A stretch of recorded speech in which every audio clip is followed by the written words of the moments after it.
hello ababu ye abibu basele ababu le ko ye wo oye agunmo Yade ma challenge babi makobi abote so ibase manyala te so de lo pati wo asaboka me o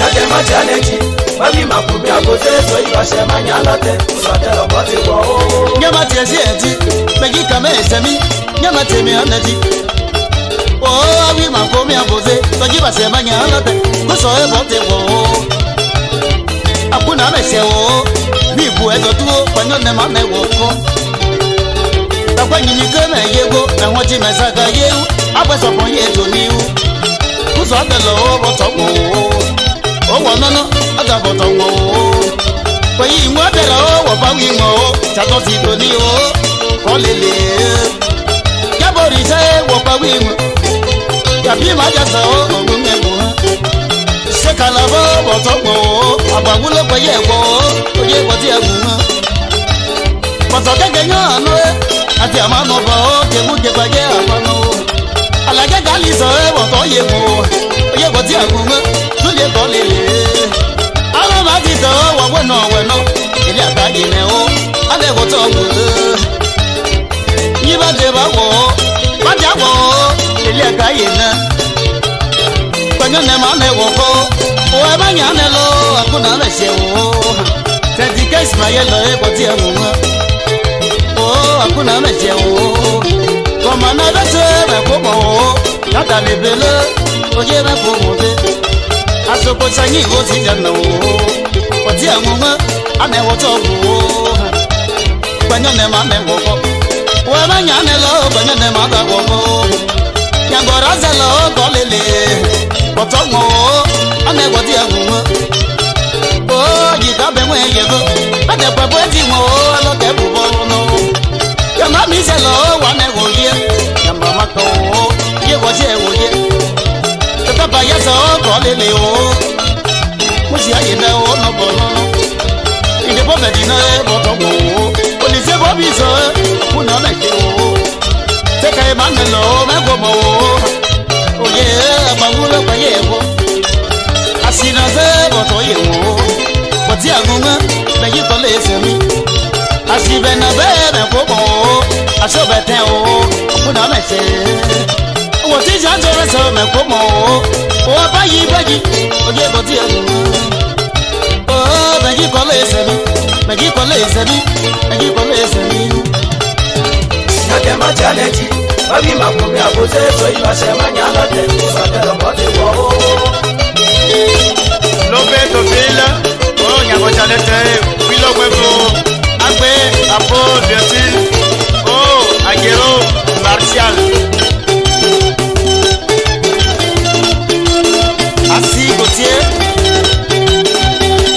Fagi Bondo, Nyagaba.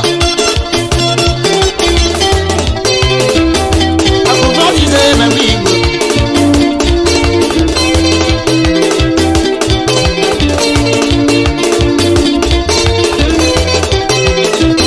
Aguatele Sipo.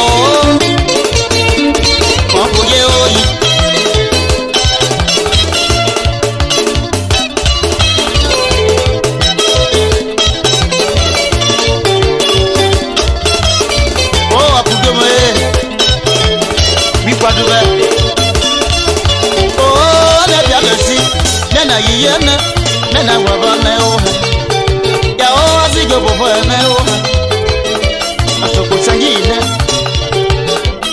sijana o komo bobe bayi kamesem aduni se o we komo bisi o akopalo wa la bobo obu ya bisha o we komo wo me o akuna mese o akuna ze wo joyene bayi kamesem ile adayene o Padele Gabriel o me komo oti awon mo me yi ko le se o ya o ne wo to wo ya o aye wo to wo se ka se va se bo to mo o wo no no ko no le ma ye wo ko ati asi o ko gbe me komo ka te village le me yi ko le se mi Tata kolo ebo di egume, osi anasasi o, ane kolele.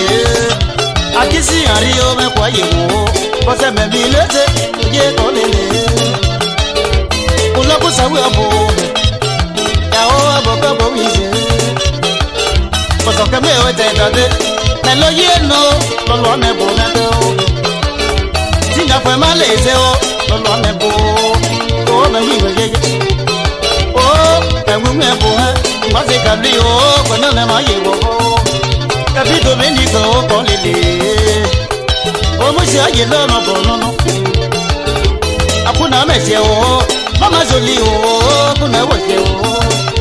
Zabo ya lewe wote buye, megi kata esemi o, ade ma nale. O wite jugwe bobo, aseto o, ide se bonye huno. Ama ku Joseph o musi aye na, o tabi ase, kuna meshe o. Yaga mati mesedi, megi kame sebi, akuna meshe o. Ama ku Joseph o me komo o. Oye kame mure, awaza Marie kolele. Metre sopolo me komo o. Ayi waza Marie me komo o. Kote me bilete, megi kole sebi. Yake mati aleji, babi makomi abote so ibashe manyala ten.